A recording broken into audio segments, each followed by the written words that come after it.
Belsar block अंतर्गत ग्राम सभा सेमरी कला में मकर संक्रांति के पावन अवसर पर ग्राम प्रधान अमित सिंह की अगुवाई में गौशाला परिसर में भव्य एवं धार्मिक कार्यक्रम का आयोजन किया गया। इस अवसर पर गौशाला में मौजूद सभी गौवंश को खिचड़ी और गुड़ खिलाकर पूरे विधि विधान से पर्व मनाया गया।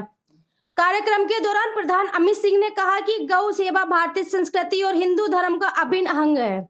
उन्होंने बताया कि प्रधान बनने के बाद से ही वह प्रत्येक वर्ष मकर संक्रांति पर गौशाला में इस प्रकार के सेवा कार्यक्रम निरंतर करते आ रहे हैं।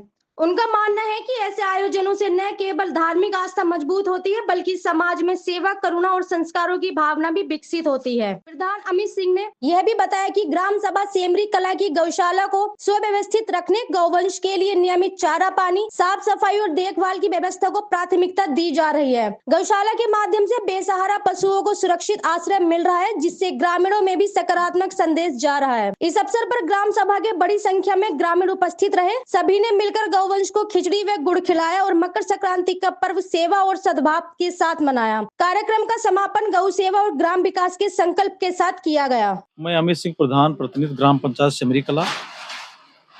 मैं जो यहाँ ये जगह है निराश्रित गौ आश्रय केंद्र सेमरी कला का, यहाँ जो है हम लोग प्रतिवर्ष खिचड़ी भोज का आयोजन करते हैं। खिचड़ी भोज का आयोजन इसलिए करते हैं कि हमारी ग्राम पंचायत की जनता आए, जो निराश्रित गौ आश्रय केंद्र है, यहाँ इनको जो है गुड़ चोकरा खिचड़ी खिला के पुण्य के भागी बने। इस मकर संक्रांति के अवसर पर हम ये कार्यक्रम लगभग 5 साल से निरंतर करते आ रहे हैं। क्या सोच के आपने ये कार्यक्रम स्टार्ट किया? हम ये सोच करके कर रहे हैं कि जैसे ये गौ हैं, गौ माता सबसे हमारे भारतवर्ष में श्रेष्ठ दर्जा दिया गया है इनका। तो अगर ये निराश्रित हम ही लोगों ने छोड़ा है तो कम से कम एक गौशाला बना है, तो यहाँ इनकी व्यवस्था हम लोग खिलाएं इनको और पुण्य के भागी बने। इसलिए प्रतिवर्ष हम मनाते हैं। गांव की सब जनता आती है, सब लोग खिलाते हैं और सब पुण्य के भागी बनते हैं। इनका आशीर्वाद लेके सब अपने कार्य के लिए आगे बढ़ते हैं। बात करें गौशाला की तो कितनी कैपेसिटी है, अभी कितने जानवर हैं?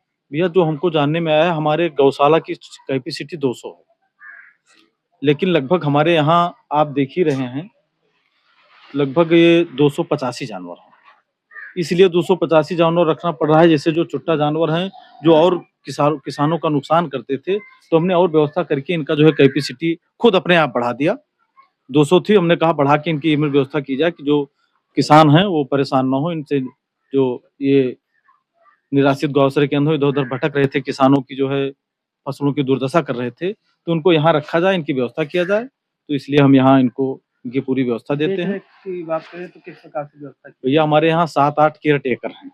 रात में भी 2 लोग रहते हैं, दिन में रहते हैं। सारी व्यवस्था भूसा, पानी, हरा चारा, चोकरा दाना की सारी व्यवस्था देते हैं। और मैं सुबह शाम ये देखने भी आते हैं कि हम लेबर के ही भरोसे नहीं रहते हैं। सुबह शाम खुद आते हैं, देखते हैं कि क्या व्यवस्था है। जानवर हमारे ठंडी के लिए दिक्कत हो, लकड़ी की व्यवस्था है, सारी व्यवस्था रखते हैं। ये हमारे यहाँ ये सेट बना है, वो पल्ली लगी हुई है।